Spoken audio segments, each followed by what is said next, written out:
संसार को सही अर्थों में समझना ही वास्तविक और सच्चा ज्ञान है। महर्षि पतंजलि कहते हैं कि संसार असत्य है, संसार अनित्य है, संसार अनात्मा है। जो इस वास्तविकता को समझ लेते हैं वे संसार से अनासक्ति हो जाते हैं। संसार की यात्रा बहुत लंबी होती है। कुछ लोग इस यात्रा को ही अंतिम सत्य मान लेते हैं और सदैव क्रय विक्रय करते रहते हैं। ऐसे लोगों के लिए संसार में प्राप्त शरीर और शरीर सुख ही उनके जीवन का लक्ष्य होता है। ऐसे लोगों के लिए संसार ही सत्य है, संसार की सुख सुविधाएं सत्य है, संसार के पद और प्रतिष्ठा सत्य है। ऐसे लोग अज्ञानी होते हैं। संसार को ही वास्तविक मानना उनकी अज्ञानता है। संसार तो संसार की वास्तविकता, ज्ञान तो संसार की वास्तविकता को समझने में है। आसक्ति बंधन है, जो अनासक्ति है मोक्ष है। जहाँ संसार में आसक्ति बंधन, वहाँ संसार से अनासक्ति मोक्ष होना है। महर्षि पतंजलि कहते हैं कि संसार असत्य है, संसार अनित्य है, संसार अनात्मा है।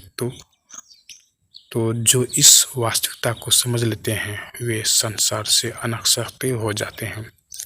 जो इस सच्चाई को समझ नहीं पाते वे संसार में भोग के लिए आते जाते रहते हैं।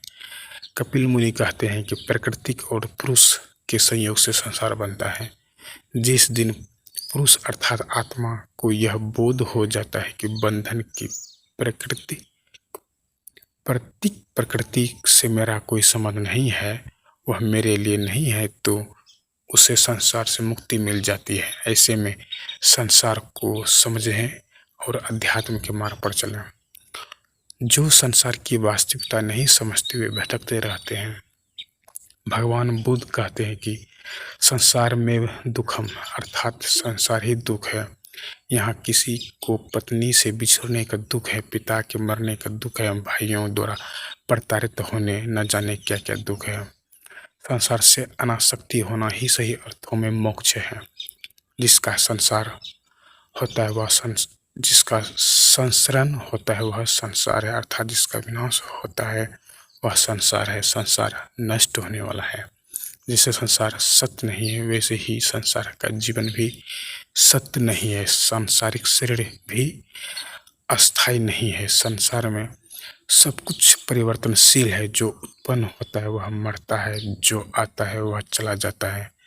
संसार में कौन सा पुरुष है जो वास्तविक में किसी का बंधु है और जिसको किसी से क्या प्राप्त होता है। सत्य यह है कि जीव अकेला जन्म लेता है और अकेला ही नष्ट हो जाता है। न कोई किसी का रोग से बचा सकता है, न शोक से बचा सकता है, न आपत्तियों से बचा सकता है, न वृद्धावस्था से बचा सकता है और न ही मृत्यु से बचा सकता है। मृत्यु आने पर न पिता बचा सकता है, न पुत्र बचा सकता है और न ही बंधु बांधव ही उसे सुरक्षा दे सकता है। न ही संसार की कोई संपदा बचा सकती है और न ही संसार से कोई संबंध।